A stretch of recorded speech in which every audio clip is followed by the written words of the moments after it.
What's up, guys? It's Josh back with SobrietyWoD. If it's your first time, welcome. If it's not your first time, welcome back. Today's class is titled, this class 60 is titled Protecting versus Preparing.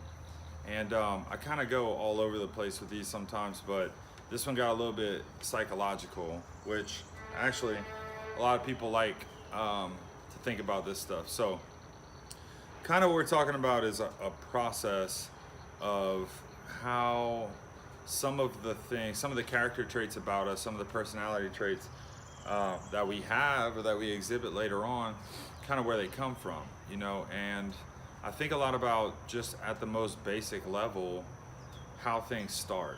Try not to dwell on this, you know, because really at the end of the day, it doesn't matter if you fully understand why you are the way you are, or what made you that way, or whatever. Like, you can get caught up in that and never arrive at a solution. At the end of the day, no matter what the causes are, we're still responsible for the solution. We're still responsible to act in a way that is different and brings about different results as much as possible. But occasionally, like, there is time for self-reflection. In my recovery, you know, there's a step process, and part of that is identifying things about yourself that don't serve you, you know, things that aren't helping you get to where you want to be. So sometimes I do kind of think back at how things happen and how these traits are created. The idea today about protecting versus preparing has to do with how we respond to uncomfortable feelings, basically. And so this is kind of like my step-by-step. So, you know, we organize feelings into preferable and non-preferable states, right? There's things that we like to feel, there's things that we prefer not to feel. There's arguments about how much of that is like across the board and how much of that is conditioned based on experience or what we're taught to desire or not desire.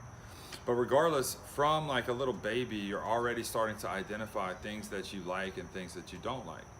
You know, if a baby's held all the time and they like that, when you put them down, they're gonna cry because they want what feels good and they don't want what they would consider to feel bad. There's other things like that. I mean, generally any kind of like physical pain, people don't really prefer to be in. Any kind of discomfort, you know, it's sort of natural, and it's actually like on an evolutionary level. The avoidance of pain is the avoidance of injury, you know. So there's all this categorization of what feelings I like and what feelings I don't like. When we get into emotions, you know, it might be things like happiness or joy or peace or exhilaration or whatever the feelings that we cling to or we label as preferable. And then we have things like sadness or anger or depression or loneliness or anxiety, things that we typically don't prefer to experience. And along the lines, like as we develop the idea of the things we consider painful or harmful, then we start to consider how we're going to react to those things whenever we come into contact with them. So the next determination that we make, so first it's like, I have a feeling. Do I like this? Do I not like this? Do I want this? Do I not want this? If it's something that we don't want, then we have to decide if it's, and some of this happens like subconsciously, but I have to decide, is this something that I can avoid, or is this something that is unavoidable and I'm gonna have to figure out a way to deal with? And this is where I think things start to really split up, where some of the commonality starts to split up. So if you're a person that believes that physical discomfort should be avoided at all costs, then, and that it's something that's avoidable, not inevitable, then you're gonna make certain choices. You're gonna live a certain lifestyle that might avoid things like exercise, or might avoid situations where it's like a beneficial pain, you know, it's a beneficial discomfort. So if I judge that to be avoidable, then I'm gonna live a lifestyle of avoiding those situations. if I look at some physical pain, physical discomfort as inevitable, that it's necessary for me to live my best life, then I'm going to take a different approach to things like exercise, or we could take it into like nutrition. You know, I say nobody, people generally don't like the taste of something like spinach. So you may look at something like spinach as something to be avoided. You can avoid it. Another person might know the results of not eating spinach, and they might look at that as like, that's just a requirement. You know, it doesn't really matter whether I like it or not, and so I need to prepare myself for it. So it's kind of a silly example, but I prepare myself for eating spinach by holding my nose, cooking it down, and trying to eat it all in one bite. Like, I hate it, but I look at it with the information that I have and the experience I had, that it is something that is unavoidable if I want to get to where I want to be, if I want to become who I want to become. So a lot of life, or a lot of even recovery for me, was a result of me mixing all that up. So there were feelings, and there still are, like, I'm learning this stuff right now, going through stuff, but there's feelings that I like detest. I hate the way they feel.